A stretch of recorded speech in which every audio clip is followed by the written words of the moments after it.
Un phénomène de société, les livraisons de repas à domicile explosent d'année en année. Elles ont encore augmenté de 20% l'an dernier. De quoi bouleverser l'activité des supermarchés de quartier qui contre-attaquent. Enquête en nocturne, Valentin Després, Bruno Chastanier. Pour Antoine, c'est devenu une habitude. Après les cours, cet étudiant ne rentre pas dîner chez lui, direction le supermarché. C'est 2,60 là par exemple, vous voyez. Et là, c'est 2,90 par exemple, donc ça reste très accessible et très pratique. Sandwich à 2 €, mais aussi des plats cuisinés. Cuisses de poulet, pommes de terre à 3 €, salade à 5 €. Comme Antoine, ils sont des dizaines à manger au milieu des rayons. Cette enseigne a consacré un tiers de sa surface à la restauration, une stratégie devenue inévitable. Car dehors, voici l'ennemi numéro 1 des supermarchés de quartier. Les livreurs et les repas servis à domicile, leurs ventes ont augmenté de 20% l'an dernier. C'est pépère à la maison, on ne veut pas sortir, on ne veut pas bouger, la petite application. Devant ce manque à gagner le soir, comment les supermarchés ripostent-ils face à ces plateformes? On m'appelle un smoothie. Voici la dernière arme de ce magasin, un bar à fruits géré par une employée spécialisée.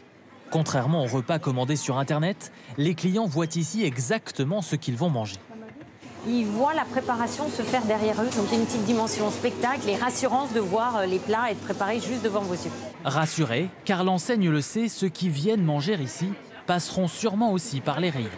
En venant chercher leur dîner, ils vont craquer au passage pour une jolie mug, mais aussi racheter des céréales aux enfants parce qu'il n'y avait plus rien dans les placards. Tomates cerises confites. Stratégique, alors les livreurs de repas contre-attaquent. Cette enseigne livre non seulement votre dîner, mais aussi désormais vos courses.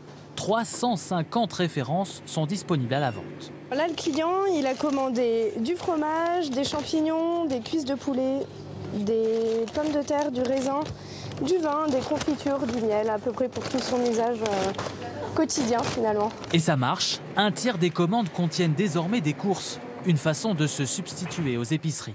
Plutôt que de passer dans les rayons du supermarché et y perdre à peu près une vingtaine de minutes, il va pouvoir passer sa commande pendant qu'il est dans le métro, faire son plein de courses et arriver chez lui, mettre les pieds sur son canapé.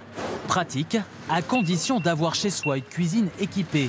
Ce n'est pas le cas de tout le monde, alors cet autre supermarché riposte, avec cette cuisine en libre service installée à l'entrée du magasin. Alors là, toute la panoplie pour cuisiner, les plats, voilà, casserole, poêle, saladier, bien entendu les plaques, un petit four. Pour y accéder, carte de fidélité obligatoire et il faut acheter au moins quelques produits sur place. Mais selon cette responsable, elle pourrait attirer bien du monde en centre-ville. Vous allez dans des chambres notamment de bonnes, des quartiers étudiants, etc. Il y a beaucoup de gens qui n'ont pas de four, par exemple, tout simplement, et qui seront ravis de retrouver un espace un petit peu plus grand, à leur entière disposition, gratuitement, et à l'heure qui les arrange. Alors, les clients sont-ils vraiment prêts à cuisiner dans leur supermarché? C'est une occasion justement de plus cuisiner. Ça peut être un bon concept, après... Moi, je préfère cuisiner chez moi. Si le test est concluant, l'enseigne pourrait bien installer des cuisines dans l'ensemble de ses points de vente dans les grandes villes. Le compte